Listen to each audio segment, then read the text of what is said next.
Hi, this is Doll Piccotto, and welcome to Bard Talk. For my Bard Talk today, I'd like to delve a little bit into the history surrounding Macbeth, as it's extremely relevant to the play as a whole.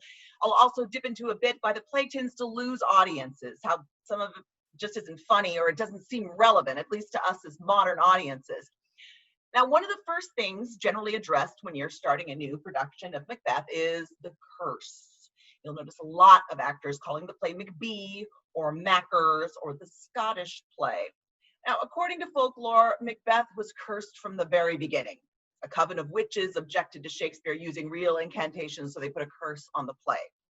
Legend has it that the play's first performance around 1606 was riddled with disaster. The actor playing Lady Macbeth died suddenly, so Shakespeare himself had to take on the part. Other rumored mishaps include real daggers being used in place of stage props for the murder of King Duncan, resulting in the actor's death. Other productions have been plagued with accidents, including actors falling off the stage, witches fainting into cauldrons, mysterious deaths, and even narrow misses by falling stage weights, as happened to Sir Laurence Olivier at the Old Vic in 1937. Another huge contributor to this mythic curse was the Astor Place riot of 1849, where the rivalry of two famous Shakespearean actors, Edwin Forrest and William Macready, led to one of the most notorious theater riots in history. There is an excellent drunk history episode on this. Edwin Forrest was a rugged actor and a hero of the American working class, where William Macready was a more refined actor and a hero of the literary elite and the wealthy. So on May 10th, 1849, Forrest's working class supporters descended by the thousands on the more refined Macready's planned performance of Macbeth at the lofty Astor Place Opera House.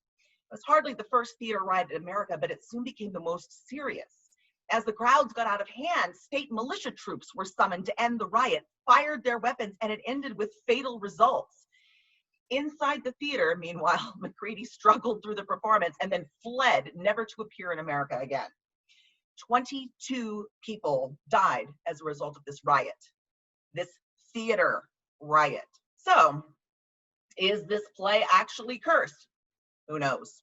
But regardless of this, many scholars feel that the true difficulty with Macbeth is that it was a play of its time and therefore harder for modern audiences to relate to it. For instance, this play was written just after King James had taken the throne. And it is said that Shakespeare wrote this play for him. King James was from Scotland, took the English throne. King James I was a monarch who was completely obsessed with witchcraft, and in fact wrote his own text on it called Demonology. I highly suggest that you read it, as it's absolutely hilarious and incredibly insightful into the thinking of the time. It's also largely written as two people randomly meeting on a street having a conversation. So it's kind of like, hey there, gentle sir, can you by any chance tell me why more women are witches than men? Why, of course, sir. Women, being permanently wicked because of the fall of Eve in the Garden of Eden, are much weaker by nature and therefore much likely to fall victim to such shenanigans, etc., etc., etc. At any rate, Shakespeare wrote this play with his king's obsession in mind, and in fact used demonology as one of his main sources for the witchcraft in the play. Clearly, he was trying to flatter the king. So why then would any English playwright in their right mind write a play where a Scottish king is murdered right at the beginning of the play? Generally at this time, if you wrote about a monarch, you were in some way reflecting on the monarch that was actually throned. During Elizabeth I's reign, when Shakespeare wrote Richard II, a play that advocated the overthrowing of a monarch, the queen noted, "I am Richard II, know you not that?" So why would Shakespeare risk his career with such a dangerous portrayal? The answer is he really didn't. This portrayed murder was actually, believe it or not, considered by many to be a compliment to King James I due to the Gunpowder Plot of 1605. Now, the Gunpowder Plot was a failed attempt to blow up England's King James I and the Parliament on November 5th, 1605.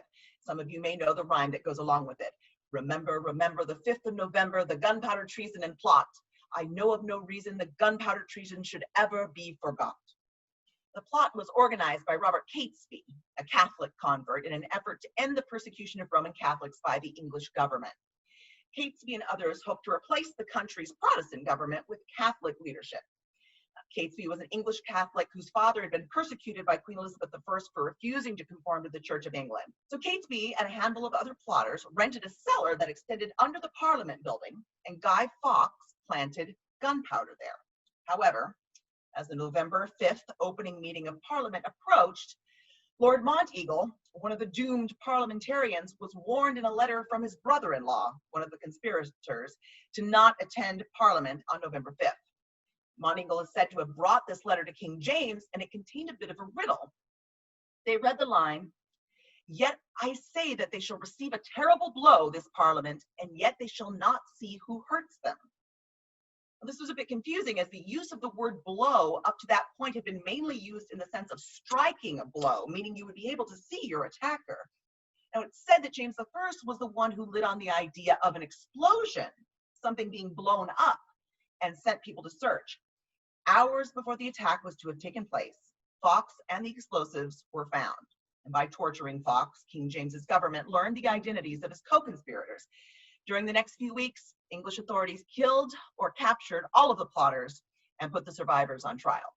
King James discovers the plot and saves the day. So, when we look at Duncan's murder in the play, what do we see?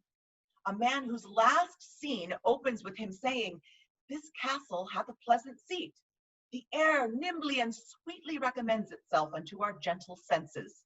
Can you hear the horror movie music starting? His last line is his going off to meet Macbeth, ready to give him more honors, blissfully unaware of the horrors that await him. Shakespeare went out of his way to directly contrast the blissfully unaware Duncan with the intelligent and aware King James I, who had discovered the Gunpowder Plot and saved his own life, that of Parliament, and by extension, his country. It's this contrast that is the compliment. There's simply no way that King James could see himself in Duncan. That fool went blissfully to his death. Another frustrating bit of Macbeth for many actors, especially those cast in the role of the porter, is that you're clearly the comic relief of the show, but how do you make that speech funny? People have resorted to all sorts of tricks to try to make sense of the porter's knock knock, who's their speech, even some going as far as throwing the entire speech out and just improvising. The porter's speech is not funny to us because Shakespeare here is playing on a very specific idea called equivocation. It is a major theme in Macbeth, and his audiences would have known exactly what he was talking about. Equivocation is lying, but more specifically, using deceptive language to make people think you're telling the truth. The main proponents of this practice during this time were the Jesuits, who were the major players in and largely blamed for the Gunpowder Plot. The Jesuits were already illegal in England because they were a form of Catholicism, and they were especially hated by the government for encouraging people to remain true to Catholicism, despite the country's attempt to turn them Protestant. For the Jesuits, suffering was an integral part of Catholicism, and not compromising was a Catholic duty. To escape persecution and spread Catholicism, you can't spread if you're dead, the Jesuits used equivocation. There was a major treatise written on this called the Treatise on Equivocation, written by one Father Garnet, Jesuit priest who shouldered much of the blame for the Gunpowder Plot. Here's an example of this practice in its own words. Besides these kinds of propositions, which we have hitherto defended not to be lies in earlier chapters, although by them always some truth is concealed, there be some other ways whereby without a lie a truth may be covered, which I will briefly set down. First, we use some equivocal word which hath many significations, and we understand it in one sense, which is true, although the hearer conceives the other, which is false. For example, if one should be asked whether such a stranger lodgeth in my house, and I should answer, he lieth not in my house, meaning he doth not tell a lie there, although he lodge there. Another, the whole sentence which we pronounce, or some word thereof, or the manner of pointing or dividing the sentence may be ambiguous, and we speak it in one sense true for our own advantage.